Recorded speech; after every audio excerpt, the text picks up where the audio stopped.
Hello, everybody, and welcome to the Don't Be Mad podcast, your weekly dose of the boys kicking back, shooting the shit, but this time with a little bit of mourning.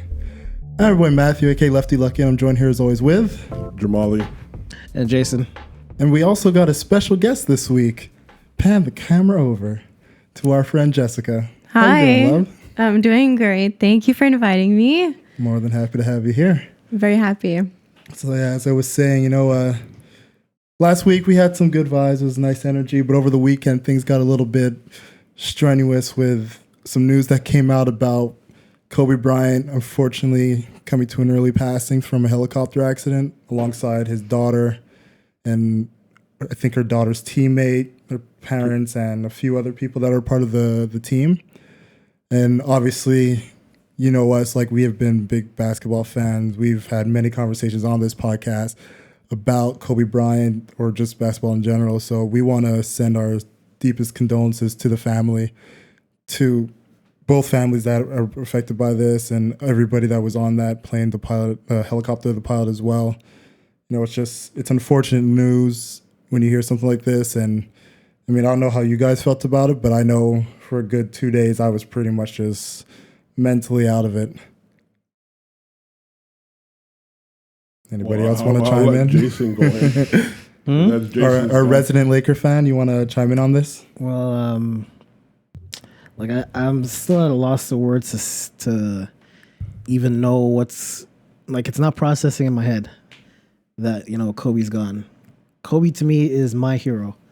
And to know that someone, like, to me, he's untouchable. And for something like that to happen to him, to go out that way, it doesn't even process in my head. I still can't even explain it. And it's just so surreal that it happened, and with his daughter and everything like that. Like, I was crying for like 2 days. I couldn't believe it. I still can't believe it. And it's very sad. I feel sorry for his family and the rest of the families that of their families that perished in the crash as well too. So I really don't know what to say. I'm gonna miss Kobe, but to honor Kobe, like we all should do, we all should have that Mamba mentality. Just always do best you can, and even though you do the best you can, just do better than that. And that's all I can really say right now. Molly? I mean, it was crazy, like me and Jason go back and forth all the time. You got to respect his game. He was a great player. I mean, he brought a lot to the game, but even all our conversation, obviously I'm a LeBron fan. You still got to respect his greatness, and for him to perish in the manner in which he did is crazy. Mm-hmm. Not only just that, then you think of the life of his daughter and how, even though she passed, how it's going to affect those that survive, It was crazy. To this day, it's like a disbelief because it's just like yeah, you're here, but it hasn't hit home yet. So yeah, it's still very, very fresh. It's crazy, bro. Because like, value every moment you got on Earth. That's all I can say. Because I looked at it like when the news came out, I was really just like home. It was the Sunday. You had like the Pro Bowl was about to be on, and like the first couple tweets I saw about it, it just kind of reminded me of how like they've already done Lil Wayne, Rick Ross, where a report comes out, maybe they were like sent to hospital, and they're like, oh no, they're dead, and like you hear those like celebrity deaths happen all the time, and it turns out to be false. So immediately I was just like, Kobe, like yeah, okay, whatever, get the fuck out of here, like. There's no way Kobe, of all people, like died on this like random Sunday afternoon. But then I had a few friends like sending me links to like CNN, NBC, ABC, ESPN, all different like journalists, reporters, even teammates that were just talking about how like this news that's come out, is it true? They know his helicopter went down, but nobody's on site. And just through it all, like just through all the chaos of it, the only thing I was really just trying to figure out was like, why are we all freaking out until we get a body recovered, And not wanting to like hit that panic button and just start throwing out a bunch of info, because at one point they were talking about how like Rick Fox might have been on there and Derek Fisher. And like there were just so many different names being thrown out there that was just like, you know what? Like, everybody needs to calm down a bit. And then they started saying that Gianna was on there as well. And at that point, I literally got mad. Because I'm like, all right, you know what? Like, I went on Twitter. I was like, people who are spreading that the daughter was on there too, like, I hope you're like 100% confirmed sources, because that's not something you're going to want to have on your conscience. And like, I was saying that more as like for obvious reasons, but at the same time, It was more of like a panic in myself being like, if it turned, because at that point, it like we knew Kobe was on that helicopter. Like it was his. They hadn't named the pilot, but they're like, that's his helicopter. But when they started saying that possibly the daughter was on there, like, I just know for myself, I was at that point where I was like, this will destroy me if that happens. And Yeah, it was nuts. They officially announced that she was on there with the teammate. They were going to a game. And I literally just sitting on my couch, just like started crying. And it's just like, I was already like distraught at the fact that somebody that I had watched all my life play basketball, like to the point where like, I've always respected Kobe, but one of my favorite things to do with Kobe was hate on him. Definitely. You know, like I'm not, even though I'm wearing the Laker jersey right now, I'm wearing his jersey, like I wasn't a Laker fan. Like Jason, Laker fan, my boy Andre, Laker fan. You know, there's so many people I know that are Laker fans, and it was always just fun to piss them off. Even though like I respected Kobe, I loved his game, but knowing that it was so easy to trigger people and just be a little bit of a troll and get them to fly off the road because of how much they loved Kobe, that was my favorite thing to do with him.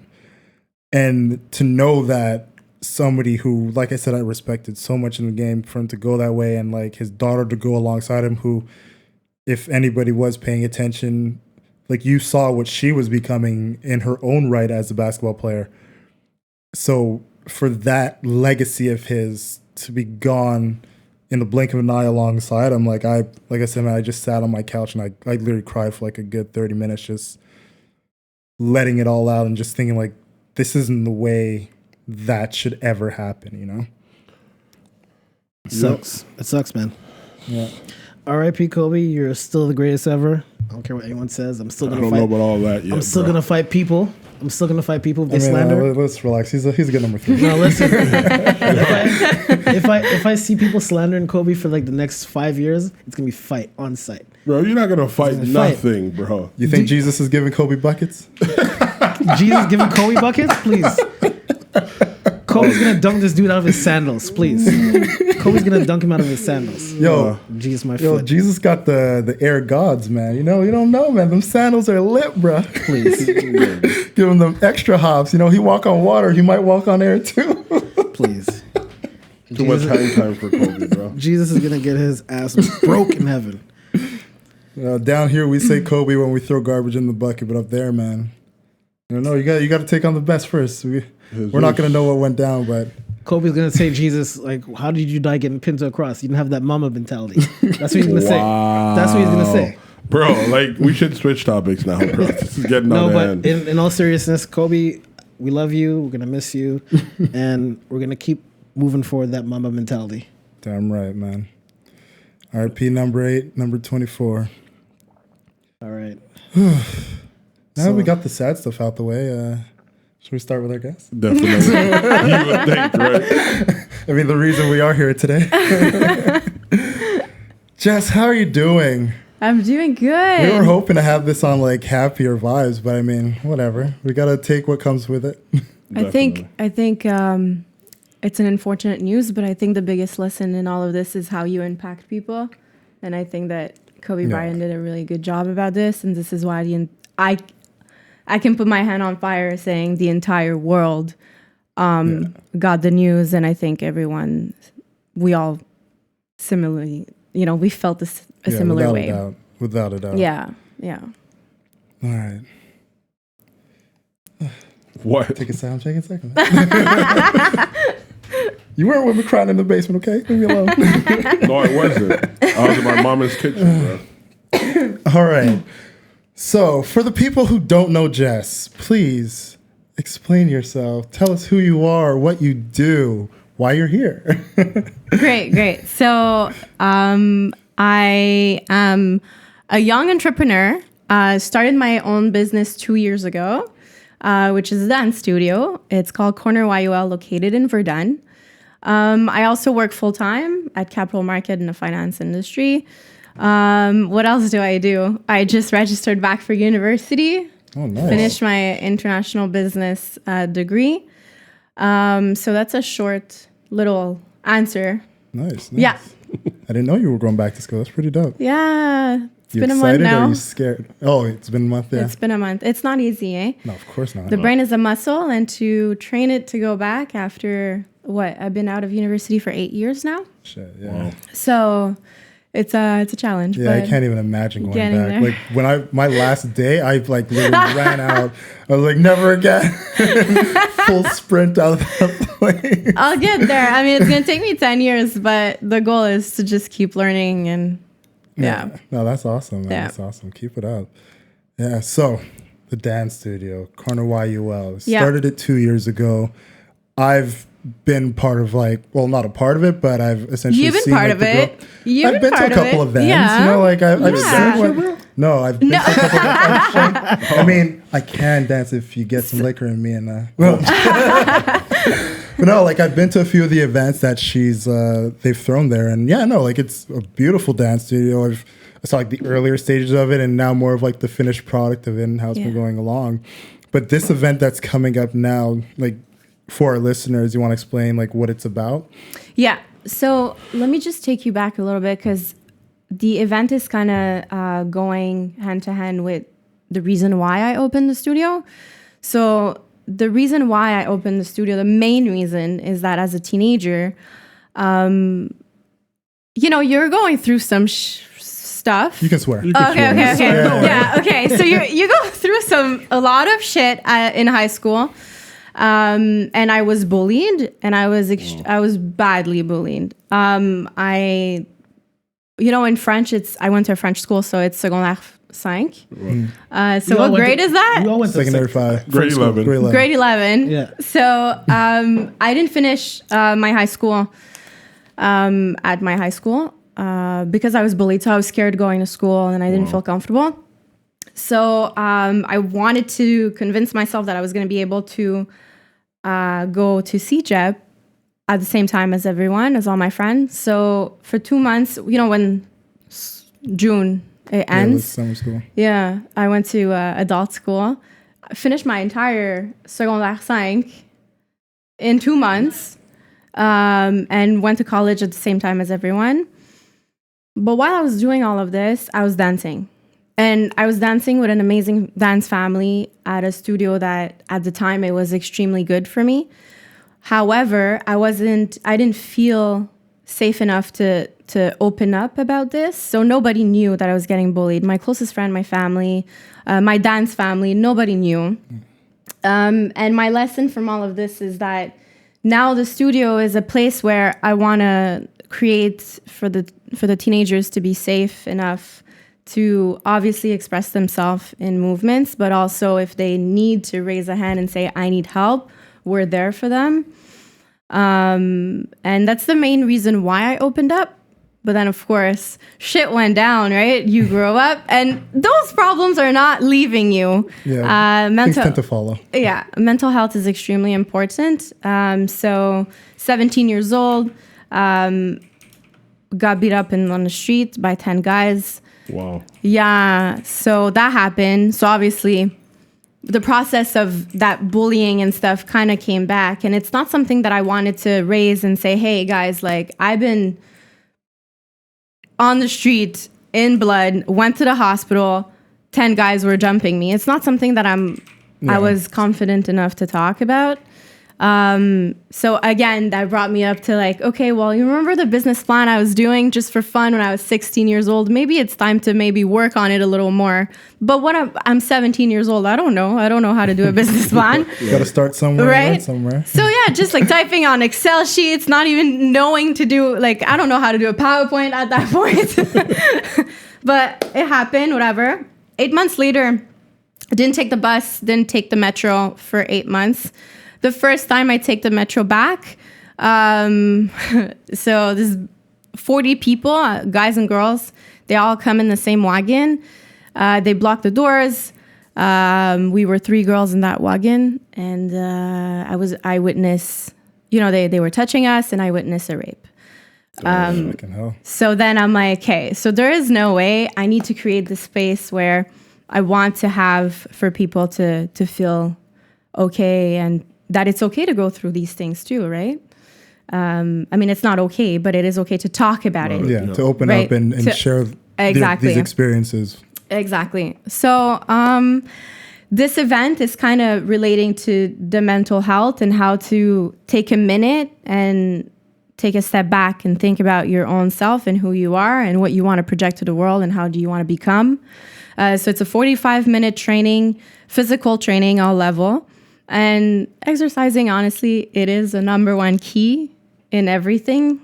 What? It's the number one key. I know, exercise in the kitchen, bro. That too, whatever fits you. And then there's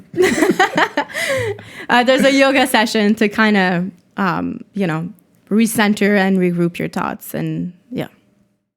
So it's all about mental health, physical health, all related to all the good stuff. Yeah.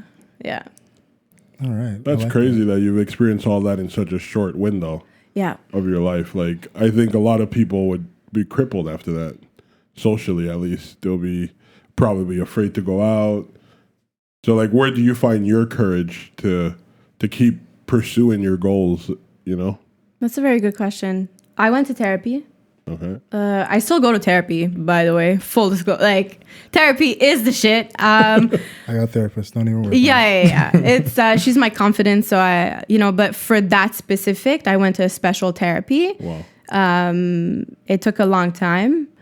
I do travel with sort of a auto defense in my purse at all time because that fear is still there. Most definitely. Yeah. But I got my license right when the first one that happened, when I got jumped on the street, I got my license right away. I was 17, so I think it's 16 to get it. So I was like, Jess, you need to get on this. My mom and my dad forced me to. The courage comes from therapy definitely helped. But then again, I'm a very ambitious person. So I think that helps a lot.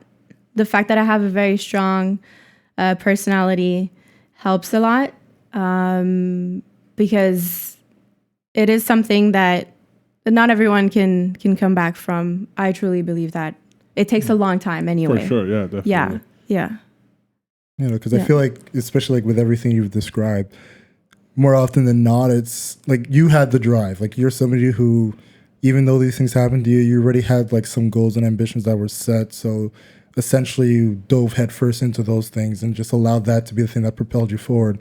And the fact that you say not only did you use therapy and you're still going to therapy, which is great, a lot of people don't know that's an option as well.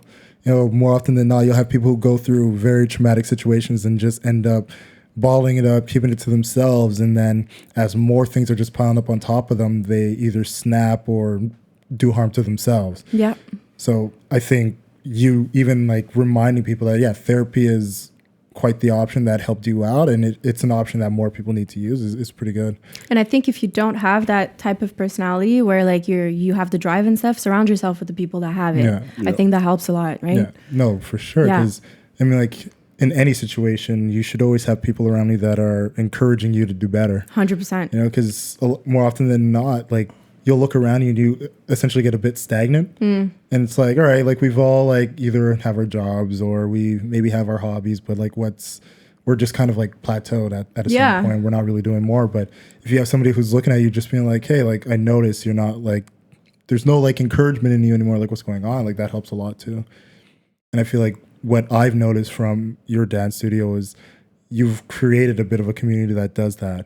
Like obviously they can open up to you, and then from the things that you can teach them, from your experiences, help guide them in a certain direction that'll help them get like better and be able to cope with the things that they're dealing with. But on top of that, knowing that they have each other to just build around, like that's one of the things I love about what your studio is doing. I'm happy you've noticed that because community right now is a big I'm focusing a lot on building a community. And I think that having the team that I have, we all have a story. Everybody does, right?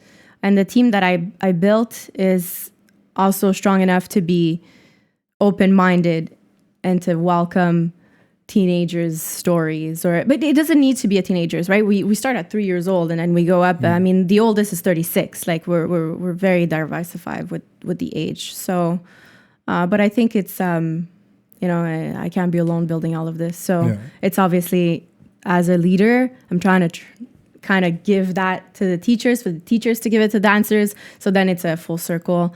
And then it creates the community that we need to have, because especially that I'm in Verdun, right? Verdun is not necessarily, it's not a secret. It's not the best city. No.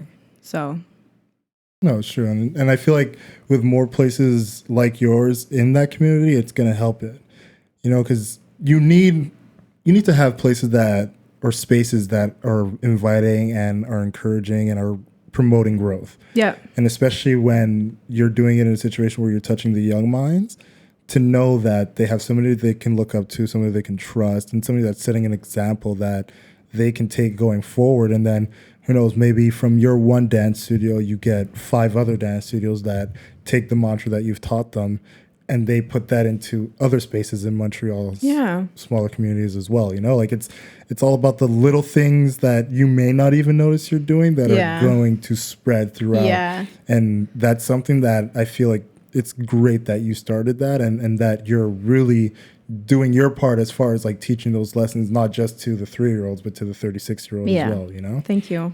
Yeah, it's a big part in character building, right? Yeah. So I feel like maybe for you, maybe reflecting back, you might have feel like maybe your courage came from, having that community to go back to, where even though you didn't express your, what you were going through, you at least have a place where you could go and be yourself and not be judged and not be afraid to even experience more violent act, I guess. I mean, dance is a sort of, it's a therapy, right? For dancers, we do say that it's our own therapy. And trust, when I go to the studio, it's my therapy too. It's not only for the kids and for the girls who are there or the boys that are dancing, right? It's also for me. It's also, like I said, it's a very much circle, right? So you give good, you receive good, you respect, you give respect, you receive respect. It's all a circle. So as much as I'm helping them, which I'm trying as much as I can, because the big thing about the studio is, in order to be a better dancer, you have to become a better person, right? So trying to get that vision out of them, for them, to them. I have it too, right? They give it to me back. So it's when you say like the small little things, it's so true, because I created this wall where, I'm very organized and I'm a little bit of an OCD. So I said, I want to change that. I want to challenge myself and change it. Listen, it might be stupid, but for me, it was a huge thing. So I have this wall at the studio, and I just told the girls, I'm like, Sharpies for everyone, and I want you guys to just write quotes and just write whatever you want on that wall. That wall is messy. It's raw. It says, it's reality, right? Like what it says on that wall, it's so beautiful. But then again, that was so small for me to do. It didn't cost me a thing. I didn't invest any money on this. Was probably going like haywire. Oh my God. Even when I walk in the studio. That word's not straight. Trust me. But it's good, and it's bringing a community again, because people walk in and they're like, I want to write, I want to make my mark. And I'm like, that's exactly what I wanted. That's exactly what it is, right? You want to impact people. So. I like that. Yeah. So with the dancing, how many years have you been doing it? Since I'm 3 years old, and I'm now 29. So how many years is that? It's at least 26. 26. Here it is. I went back. I'm doing a math course right now at university. Can you tell? And like, have you done like different styles? Has it always been like kind of like one type of focus of dance that you've been doing? No, a lot of styles. So started with ballet, jazz, went back to ballet, and then decided to do the two of them, tap, contemporary, because contemporary kind of, blew up. I did a little bit of hip hop. Last year I did some dance hall, trying to explore. You did dance hall? I did dance hall, You yeah. survived? I did survive. Survive. And I mean, the teacher said I was pretty good. That's awesome. No, yeah, it's the music of the dance hall speaks to me so much. So it's something that I enjoy, but I'm initially a contemporary dancer. Nice. Yeah. So yeah, like you've done like all like the formal stuff, and now you're just like you started with the formals, went into more of like the freestyles, and now it's taking everything you've learned and giving it back. That's pretty. I think it's important as a dancer to touch everything. Yeah. Yeah. No, because like that's literally what I was gonna say. Because you get like such a different verse of like people that are coming in, so knowing that you have like spread your wings as far as styles go helps you connect with those people. So it's good to know that you've done that. It's almost like a little test. Don't worry. I passed. Did I? You passed. Don't worry. So yeah, you said now the studio's been open for 2 years. What's the goal for this year? Outside of like focusing on the mental health, which this event is going to be promoting, like what are some of the things you're hoping will grow or advance as the studio goes into its 3rd year? We're doing, so I'm kind of changing a little bit of my business plan, my business model. We are a dance studio, but I do want to offer events that has nothing to do with dance, that it's more for everyone and everything, right? We promoted Hot Booty Ballet, which is, I mean, I know it says ballet in the name, but it's not very much of a dancing. It's a training. It's core and then arms and So the goal for the 3rd year is to expand in terms of the clientele, different clientele, to bring a little bit more than just dancers together. We're doing competitions. We always do competitions every year. And we go outside of Montreal, we go to Tremblant and stuff. So it's really good. So for the 3rd year, that's what I'm looking for. And I'm also, the first year I did a fundraiser, and I believe that this summer there's going to be potentially another fundraiser. That's good. Yeah. Yeah. I don't know for what yet. Still got time to plan. Summer's coming up. But. Yeah. The first year we did a MS. Okay. And, we raised about like $5,000 to $6,000, between $5,000 to $6,000, which is very impressive really for first year studio and stuff. So I think we can reach maybe double with another fundraiser. I don't know. We'll see. Nice. It's in the air. That's awesome. Jamal, you got to... Oh, finally.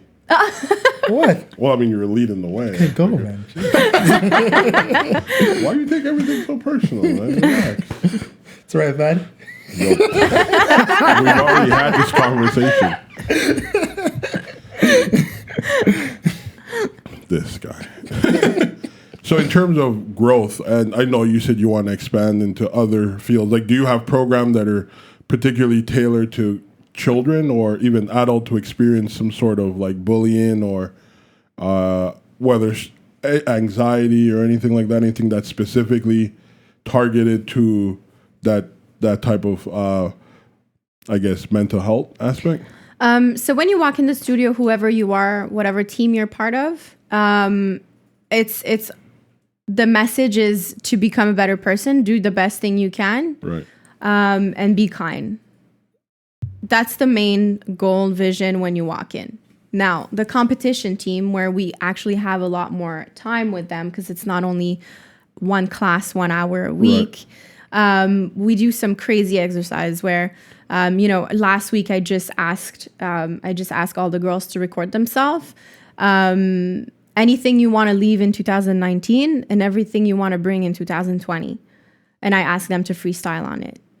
So obviously there's a lot of emotions, right? The girls were freestyling, crying, and then they're just sort of they're doing movements on their own voice and history and journey, right? Because that's their story. So I'm not the type of person, my door is open, but I'm a dance studio owner. I wish I could be a therapist. But I don't have the tools for it and the qualities for it. So what I'm trying to do is I'm just trying to do exercise that will make you realize or feel a certain way for you to, because I know exactly what to do because I didn't have it. Right. So when I used to walk into my dance studio, first of all, I was French. I did not know how to speak English, and everybody was English there. So already, I mean, I loved them. They loved me. It was dance family, but it was still, there was a barrier there, right? And there's a lot of things that when I used to walk in, I used to say to myself, you know, maybe if that happened, I would have had the courage to say something or to express it or to ask for help. Because I needed help, right? So I'm trying to do those exercises for the girls to be able to voice what they want to voice. And if they don't want to voice it, they can express it. So they don't go home and they do those things to themselves, right? The bad things and then the dark ideas. Yeah. So it's more through exercise and more through talking to them. And it's always a good vibe. I don't think we ever had a bad vibe at the studio. It's very much of a... It's good though. Yeah. I think they need that, especially kids growing up in this era. I feel like they're more exposed to, like they're easily targeted versus, I guess, we're almost all the same age. You know, you get bullied at home, at school, but when you went home, you were kind of safe. As opposed to now, it's sort of like you're bullied at school, you're bullied on your way home, you're bullied even when you're not in school, right? Even when you're at home, man, it's called cyberbullying. Right. Things are bad now. Like it's so bad. It doesn't go away. It does not go away. Yeah. Yeah. So they do need a safe place. That's dope. And do you plan on expanding in other neighborhoods or work with other organizations to whether put together a workshop? Besides us at the moment, you know? I mean, collaborations are coming. Collaborations are coming. Who else is on the agenda? I'm not looking to expand right now. But I do have a goal for, I see big. I never do anything small. So 5 years, something's going to happen. 10 years, something's going to happen. As of now, it's not necessarily to open a second space, but it's bigger. Let's just put it that way. It's always good to go big, man. Go big or go home. No Right? dream is too big, man. You cannot sacrifice without believing. And I sacrifice a lot. Right. So trust me, I believe a shit ton.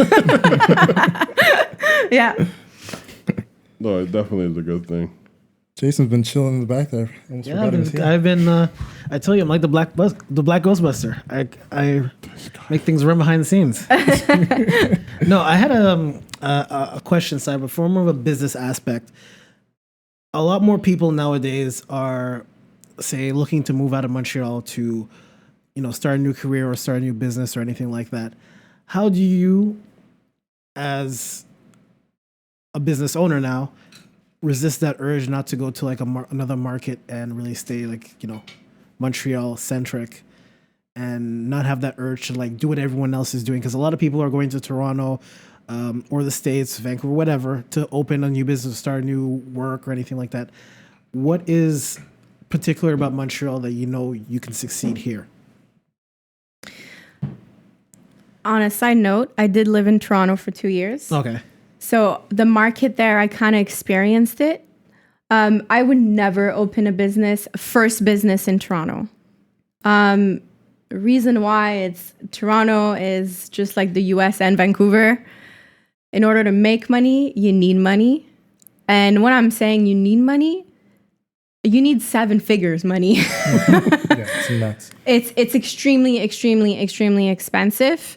I'm not saying Montreal is cheap at all, but in terms of market value, commercial space, it's a lot cheaper. Yeah. But the main reason why I chose Montreal's hometown, being a business owner is a lonely journey. Okay. You go home to someone or you don't go home to someone. Trust me, it's a lonely journey. So opening up not in my hometown, not with my friends and family around me, I did not want that. So that was a dream that I had when I was younger. And I quickly learned that it's a lonely journey. And you have to be able to get used to the unpredictable chaos, and having no loved ones around you, it plays hard on the balance. So the reason why Montreal was and also, let's be real, I mean, I already had a clientele, right? I already had a dance crew. I already had people. So I didn't open up being Your like, network hey, is I'm no here. one. No, of course not. You don't do that, right? That's a bad business decision. So I had a crew. I had, I think we were 25 people. We started this. They were my crew. We went to competition. We got known. And not having that is a bad business decision. So, and I had that in Montreal. It's good. Yeah. It's cool. Main reason, yeah. Makes sense. You know, well, let's talk sense, yeah. real. Yeah, it makes sense. No, it makes perfect sense. Yeah. Yeah. Am I going back? You guys? What? Why'd you keep whispering under your breath, bro? I mean, I'm not I can whispering, add I'm like, some hey. stuff, guys. I can add. The event is Feb 9, and I hope you all coming. I got 2 left legs, so I don't really dance. We're gonna make him do hot yoga. Oh, hey, it can't be hot. The studio can't be hot. Anyway, it's I mean, I hope you can make it. It's a 45-minute training. After, we're gonna have some smoothies. We're gonna share a little bit of, just a sharing session, not session, formal session, but just chatting, community. Again, that's important. Right. Finishing with a yoga, and then shout out to everyone who's gonna give some stuff. So I reached out to Montreal-based companies, and if they're not Montreal, they're natural. There's only one that it's not from Canada, and it's completely natural. Just to give some samples. So I'm doing some surprise bag for you to leave at the event. So if you guys want to come. My plan is to Matt's be gonna there. be representing Perfect. us. You know? have to course. book your ticket on Eventbrite, and it's only $35. Oh, it's nothing. That's like So the link is in my bio on Instagram. Please go at Jessica Migneault Bousquet. You're gonna have We're to gonna write put that the down link because up, that's extremely, everything, yeah. extremely complicated. I will put it down. I'll put it down. Don't worry, I have her Instagram. We will put the link up. Fantastic. I don't know if there's anything more to add at this point. Well, yeah. Well, I had another question. Oh, yeah, Jason, go. Being a woman, Guy. well, you're seeing it in Montreal. A lot more women are opening businesses. And what for you were some of the first, I wouldn't say necessarily challenges, but how would you essentially differentiate your approach as to other people who open their business? And I mean, anyone in general or anything like that. And what have been some of the difficulties that you've encountered while, opening up your studio at first? And has there been any pushback on you to open a business, or from anything, if you can tell me? Totally. First of all, my approach, that it's different. A lot of people, when they open a business, what I've noticed, and I'm part of a tribe. I'm surrounding myself with young entrepreneur, especially women, because it is a hard world if you're not a woman in some aspect.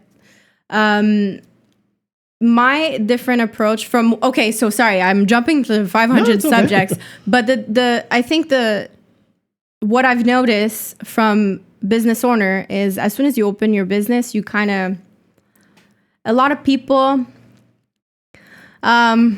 they become a sort of like, there's an ego, and then they're like, oh, I do this, what do you do? Right. Mm-hmm. And it's kind of I'm a big shot type of thing.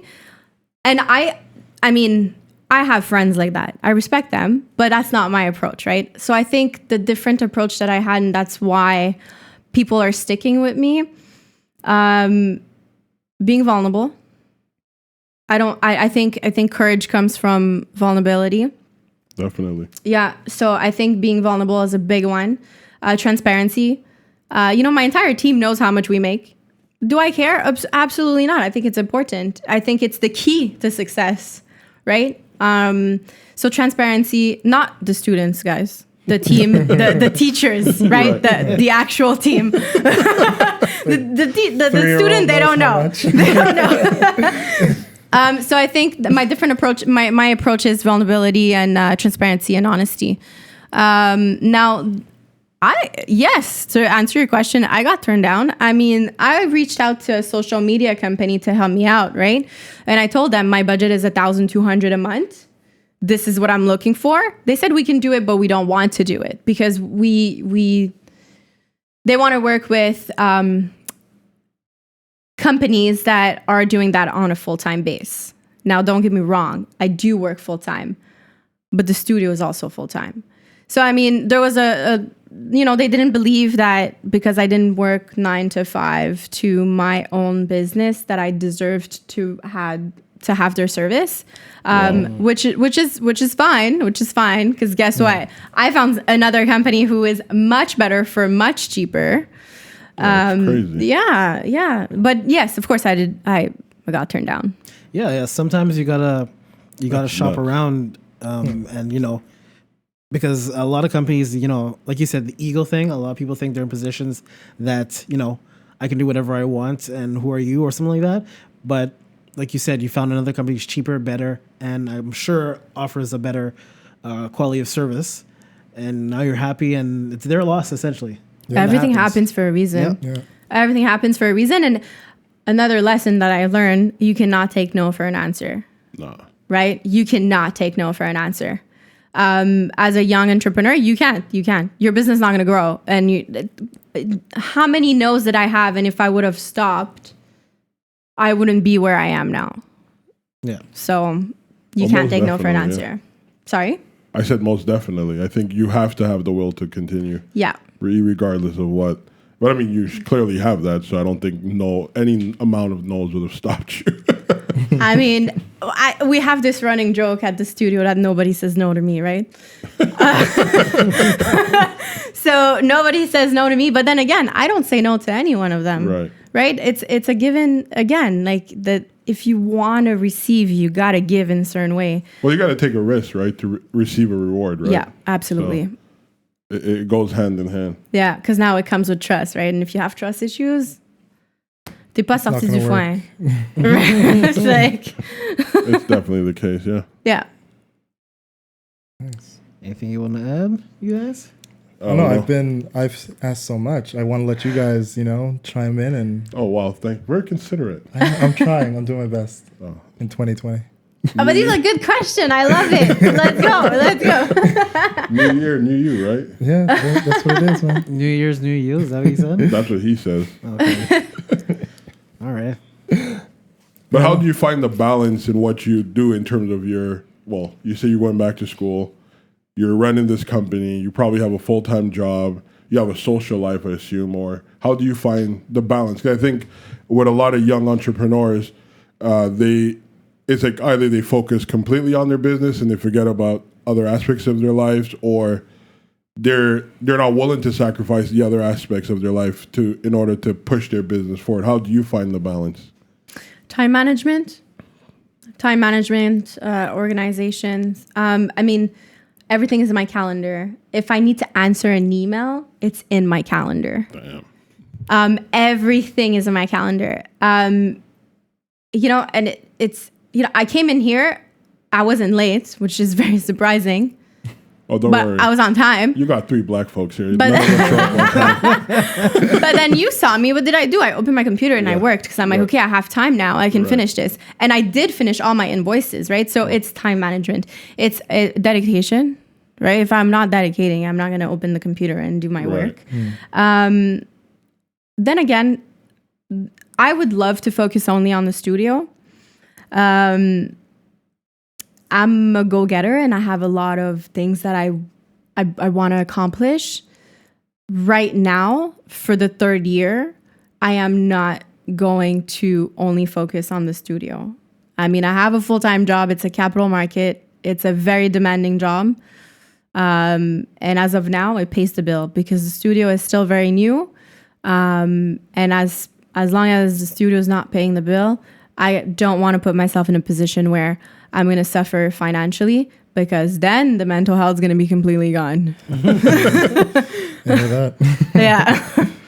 So I have my stability financially, and I think that helps me go. And yeah.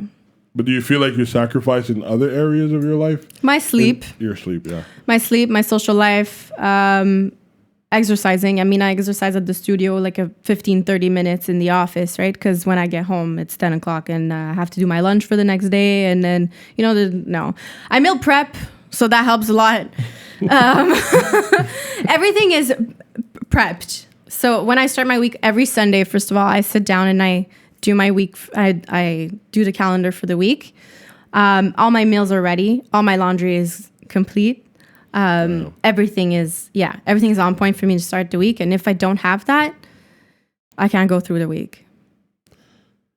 Organization is key then. Yeah. No, absolutely. OCD, man. Yeah, but then again, like it is something it's considered bad, but then for me, it's very good. In a case like this, it's really good because it keeps you on top of everything, and it allows you to be able to have a studio, have a full-time job, and also go to school without having anything fall on top of each other or fall behind. So it works out best. But you were talking about the social life, and it's unfortunate, but I did lose a lot of people.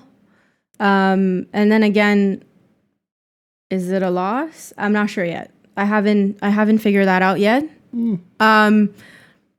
But definitely now the time that I have with my social life is extremely it's quality. It's quality, and it's the people that are meant to stay and meant to be on my journey. Yeah, you tend to lose people anyway. Yeah, the first year was crazy. The first year I lost a lot of people, and then there's jealousy, right? I don't want to talk about it, but there is jealousy that is extremely big. You can talk about it. You can talk about it. I mean, no, man. We encourage it. We encourage it. No, but people, a lot of people don't want to see. They want to see you success, but not more than them. Right. Yeah. And I'm a very successful person. I got there. It took me I still go to therapy and I still have anxiety attack. Like I'm successful, but I have some shit to work on, right?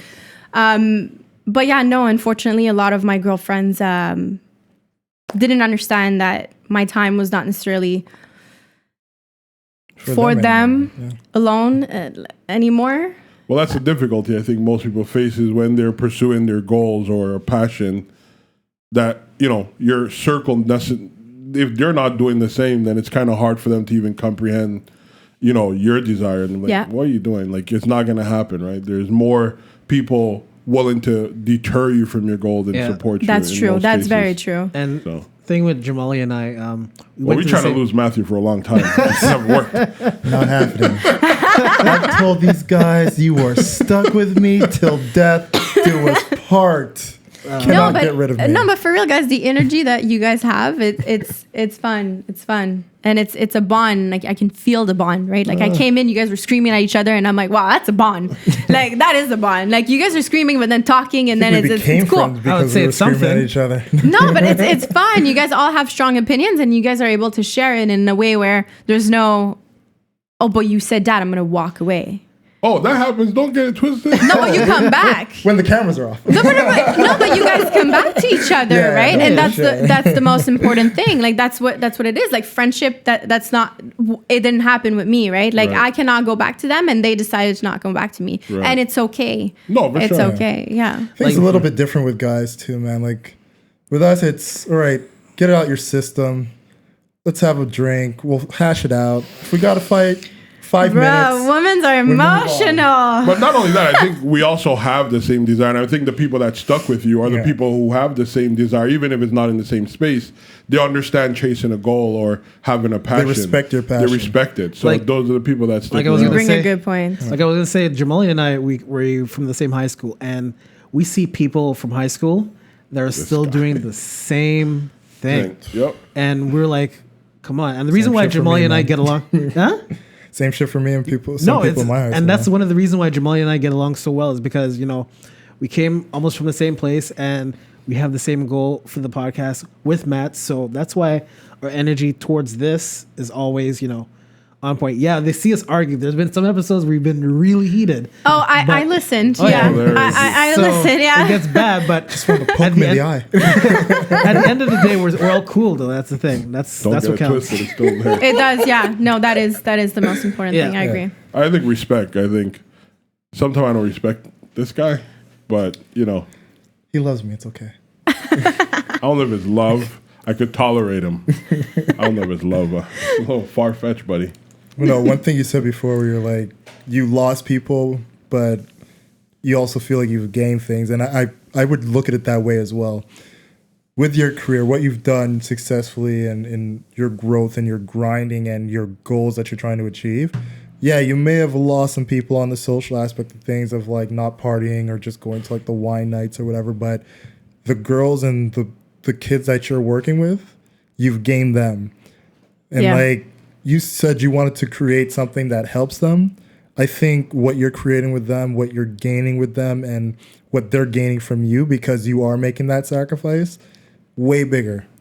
Or even what you're set Way to bigger. gain, right? Yeah. In like 10 years from now, somebody might be going through that same situation, if not worse, and then you see them whether they're on your team or they come in for classes, and then in 10 years they'll tell you like, this kept me alive. Yeah. So that impact is crazy. I mean, I love what you guys are saying because one of my reward when I go to the studio, the kids are calling me mom, right? And that, first of all, that's a lot of responsibility. But second, it's rewarding. Right. It is rewarding. And I remember doing a speech. I think it was the first anniversary or the opening. I can't remember. But I'm doing my speech. We all cried. Yeah. I like to make people cry. There's a lot of tears in that studio out there, I'll tell you. And there's a mom who said, who literally, she screamed and she said, you changed my daughter's life. And I stopped my speech, right? That's crazy. I'm so into it and I don't take time for myself, and that's something that I'm working on. I don't realize what I'm doing, the impact that I'm having on people, and I am having an impact, right? Oh, for sure. But I'm not seeing it, and I don't tap myself and just, you should be proud of yourself. I got no time to be proud of myself, and that's a mistake. That's a mistake. You should have time to be proud. You should have time to celebrate those moments.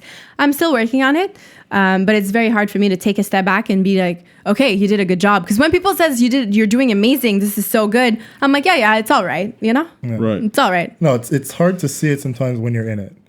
Like, and it's you very are hard. Like, you're in it, like you're immersed in it. It's something that you're essentially just, you're going through the motions, knowing that this is it going to help. Yeah. But because you're in it, it's hard to see it. So it does take people from the outside to give you those confirmations, to give you the flowers while you can smell them. Yeah, you're doing a great job. And what you're doing is changing a daughter's life or a son's life or even a parent's life, having them see their child in a way that they didn't notice them before. But the work you're doing is bringing out that honesty, that trust, and that emotion that they've felt for a long time, was just kind of walked away and they couldn't connect with. And everything you say, it's crazy because I can tell you now that all the people in my life, they say that about me. So losing people, it's not a bad thing. No. Because guaranteed those people will not necessarily... There for your benefit. Exactly. Or even your growth. So. Exactly. So I created, I'm part of a tribe. I created my own crew. I created my own gang, and they keep me going. Yeah. Like, definitely good. What you're doing reminds me of a quote that someone told me when I was explaining to them I have no clue what to do with my nieces. And like, this is like back when it was just twins, and they told me, be the person you needed when you were young. Yeah. That's crazy. And like, they told me that, it stuck with me. And every time I'm with them or like my little cousins or even like some adults I know, I'm like, be the person I needed when I was their age. And just keep that in mind. There's little things that, when I was 12, I needed somebody to just listen to me rant, but didn't get that because, adults don't want to hear a child rant. Sometimes it's good to be that person that just listens to the child rant. Or there were times where I just wanted to use my imagination as like 6 years old, and I was told, no, you're being too loud. Yeah. Let them be that. So that's something that I'm going to give to you because I love the position you're in and the lives that you're touching. And it's just, keep that in the back of your head. I love this. Well, I'm going to have to write this down. I'll send it. I'm going to have to write it on the wall when he's there on February 6th. I will write it on the wall, actually. Please. I think love And this he's tall enough to get in those, hard to reach places. where it won't get overwritten. But this wall is about that, right? Yeah. So please, I love this quote. I love it. Yeah. Yeah. Thank you for sharing. You're welcome. I got emotional. I got emotional. I was like, oh, wow, I really like this quote. Moment. Oh, you had a few of those. Don't get it twisted. I told you we're trading you. You're going to hate me in 2020, Jamal. I can tell. Why? I don't have hate. You should know that. The amount of times I've threatened to punch you in the throat and I haven't done it yet. I don't carry hate. I have enough weight to carry. I don't have space for anything else. But don't push your luck. Final thoughts, Jamal? No, man, it was a good week, man. It's good to have a laughter after such a tough weekend. Yeah. It is. And, you know, like when the whole thing happened, the first person that came to my mind was the trophy. This guy, you know, he was going, I was like, oh, shit. I told him, I'm like, oh, Jason just lost his shit. So I called him, and I was like, gotta see this guy on Tuesday now. How is he gonna be? I was a bit worried, you know? And I was like, you know what? I think he's gonna be all right. We'll just hope this is fake, you know? And then, you know, going through all the emotions and whatnot. I know I didn't reach out to you because I was following your shit on Instagram. All my emotions were on display. I did not care. So I was like, you know, after having such a tough week and then, you know, work right now, it's like tax season. So it's a lot of stupid people calling me to do dumb shit for them, you know. So it's good to have this break in the middle of the week, so to speak. So it was a pleasure being around you guys. I hardly say that. So cherish this moment. He's training me, right? He thinks he's training me. Jason, final thoughts? Final thoughts, man. Like I said, this week was a good week to have a laugh, to come here, speak with you guys, speak with Jess, and, you know, just kind of get my mind off the whole Kobe thing. But yeah, like when Jamal said he called me, I was crying on the phone with Jamal when Jamal called me. Yeah. I was like a mess.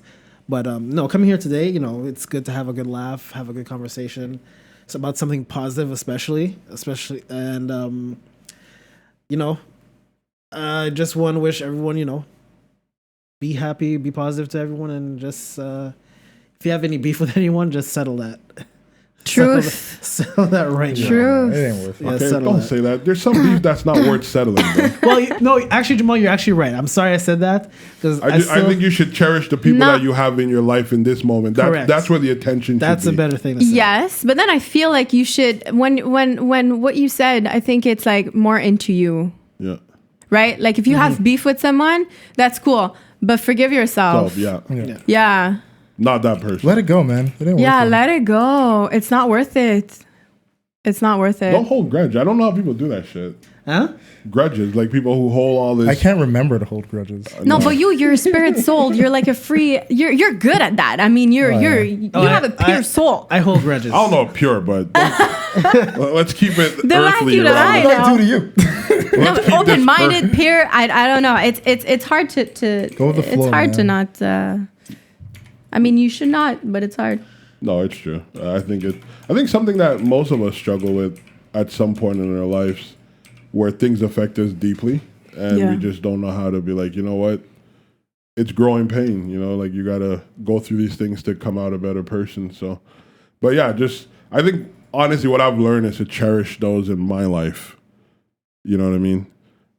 So, I don't know about beef because I don't carry around it. So. If someone have an issue with me, they have an issue, not me. So that's good. That's good. I'm good with that. That's good. I hold on to grudges. This guy.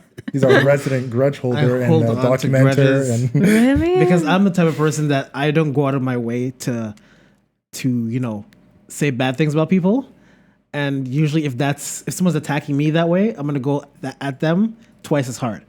Like, I don't mind ruining people's lives just to show up. Wow, bro. After this positive conversation. way to break the room down. Mamba mentality. Oh, brother. This guy stinks. Oh, my God. Mamba mentality. Hey, Mamba mentality. Let's not do that. We were so happy. Yeah, I mean, what the hell? Everyone's laughing. grief. It's a blessing to be alive. wrong with this guy? Mama mentality. No, it's not. That's Mama Debbie mentality. Downer over there. Jesus. Did you not see? Did you This not guy see? said I have no problem ruining people's life. Did you not? Did you not see what Kobe? Goodness. Did you not see what Kobe did to the Knicks? He didn't have to score 61. He scored. Just close the he scored curtain on this guy over but he here. scored 61 on purpose. Wow. Your final thoughts are over, Jason. You had the chance.